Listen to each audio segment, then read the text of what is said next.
I first came to China and I first tasted Chinese food many years ago, I remember thinking it's too spicy. Because in the UK we don't really use a lot of chili, or in China like the Sichuan peppercorns are quite popular and used in a lot of dishes. So I remember in my first year in China, I often found the food to be far too spicy. But over the years, I've kind of grown accustomed to it, and now I actually, the spicier the better. I remember talking to my friend and I said, oh, you know, I've been studying for so long, I just want to go on an adventure.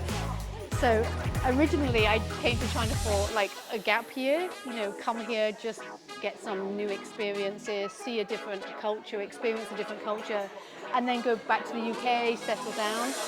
But actually, I came to China, I started teaching, I fell in love with teaching, I met my husband here, and then, yeah, the rest is history. So what was meant to be 1 year in China has turned into, what, wow, over 15 years now if you include all of my time in China.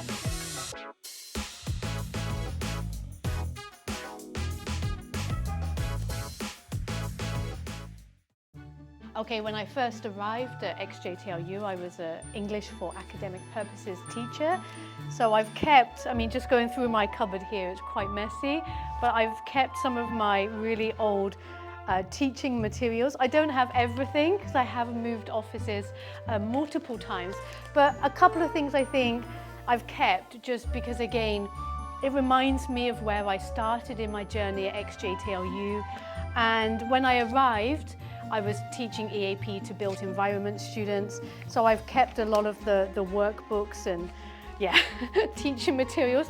They look very old and worn now, but I like to hang on to these. It just reminds me of that time, you know, where I started at XJTLU. This was the start of my journey here, so I do hang on to these types of things. Like I said, you can see how old and worn they are. Added notes.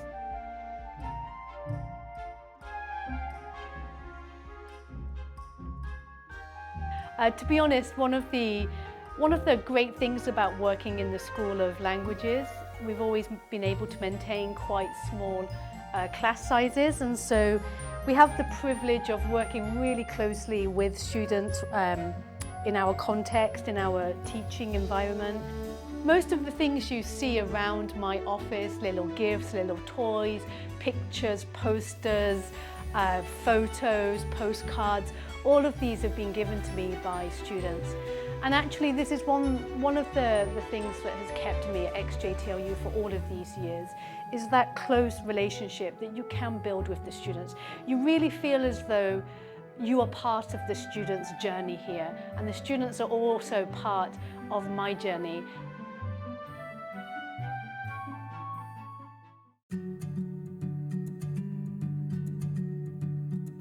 Similar to XJTLU campus, one thing I love about Suzhou city as a whole is how green it is. Suzhou has a wonderful natural environment, and it's one of the things I love most about the city. So as you can see, the environment is really pleasant. The weather today is absolutely beautiful. So in Suzhou, the autumn is a perfect season for getting outside, riding a bike, walking, meeting friends.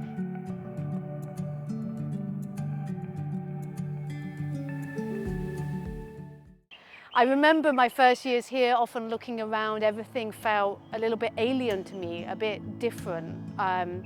Like it didn't feel familiar, it felt a bit odd. And you know, I felt that way for maybe a year and a half, it's hard to know. But now I look around and Suzhou's my home. I've been here for more than 10 years. I feel part of, you know, Suzhou, part of the city, part of the university. I have these connections with Suzhou and with China that I don't think are going to be easily broken.